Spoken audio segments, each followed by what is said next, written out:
What's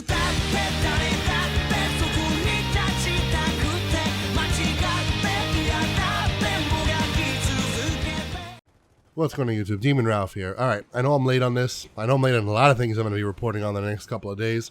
But I have been like really sick and I had no voice for at least a week.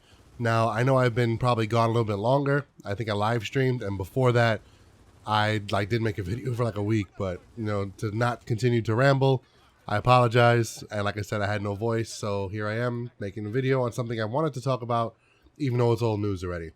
So, Bethesda. We all know Bethesda has made a decision to withhold review copies from companies until a day before the game releases. So, you know how most people get, well, most outlets, I should say, get review copies like a couple days before the game comes out, like the weekend before, sometimes even a week before. It gives them time to play it, review it, and put the reviews out. It's called an embargo. They're pretty much under law not allowed to say anything until the game officially comes out, but they're allowed to play it and write their review or whatever, and they can publish it on day of release. This helps many consumers make a decision on games. A lot of people won't buy games if certain companies or outlets that they trust release a review that's shitty. So what Bethesda's doing is now telling, hey, no, you're getting the game the day before the game comes out, and that's it. And this goes for everybody. They're not treating any outlet special. This goes for everybody who is on their list to get review copies. Some guys are not on their list, but most guys are, like the IGNs and the big shots. Some of the larger YouTubers probably. So now nobody's going to be able to get the game until the day before the game comes out, which leaves them only 24 hours, if they get the game at midnight exactly, to review the game and publish the review. Now, this is wrong for many reasons. Bethesda's reason is they want everybody to play the game at the same time. That's their excuse. They want everybody to get the game at the same time and experience it at the same time, which is bullshit. It's total bullshit. It's anti-consumer and it's bullshit. Now, it's anti-consumer because now a lot of these reviewers are going to rush through the game, play through it as fast as possible, and release a half-baked review based on whatever they got. You know, they're not going to have much time with the game. They're not going to have much experience with the game. They're going to have 24 hours at most. You know what I mean?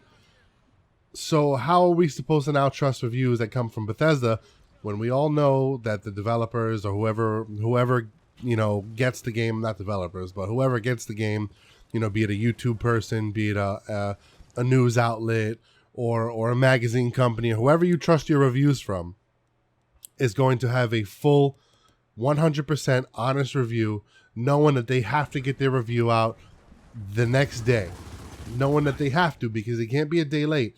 You're not going to have IGN releasing a review 6 weeks after the game comes out, you know, or an article like a company like Forbes releasing a review 2 or 3 days after the game is already old news, you know, because once the game releases, the next day it already feels old. You know what I'm saying?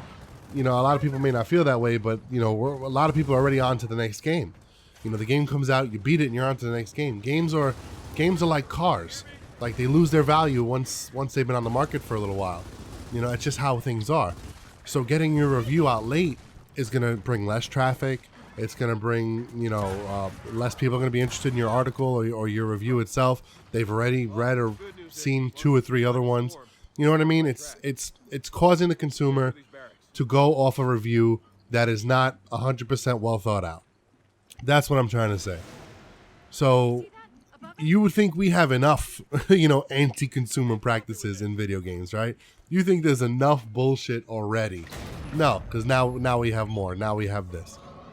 Now, there's some people making videos out there that say they understand. They kind of roll with Bethesda. I don't agree with Bethesda at all. I think it's total bullshit. There's way too many negatives than there are pros to have something like this go down. You know what I mean?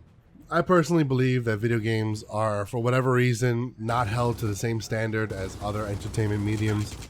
You know, and despite it making the most money out of all the entertainment mediums on the planet, it's treated like shit by most people. And it's a lot of shady and dirty practices go down, you know, in video games. You still have trouble getting refunds in video games. Can you believe that? You still have trouble getting refunds. Go ahead and buy a digital game right now on PlayStation, and it don't work or you don't like it, and call Sony and ask for your refund. Watch those hoops you have to jump through if you even get it at all. And 99.9% of the chance, you're going to get credit. You're not going to get your money back. You're going to get credit. We have enough crappy practices going on to have companies continue to shovel bullshit down our throats and have nobody stand up for it. How are people not, raging about this? I know a lot of people made videos. I know a lot of people, are speaking up about it, especially the review companies. But I don't feel like it's enough. I feel like maybe boycott Bethesda. Maybe that's what it's going to take. Maybe tell Bethesda go fuck themselves on all their games coming out, because their games are broken anyway. Not only are they bad developers, because their games never fucking work right, but people have to mod their games for them to work 100% correctly. Aren't people already modding the new Skyrim? Come on, guys. It's fuck Bethesda. Seriously, it's bullshit. This is really disgusting practices. Don't buy their games. Let them get their shit together, and then maybe support them again. But it's bullshit. But that's the problem. That's the problem. People will continue to support companies despite what they do, and that's where a lot of people need to get their shit together. But this is very anti-consumer, and I kind of feel like this is a direct shot to the consumers, because now we don't have reputable reviews to reach or get access to, because we know the kind of bullshit that they're pulling. But anyway, guys, let me know what you think. This is Demon Ralph signing out.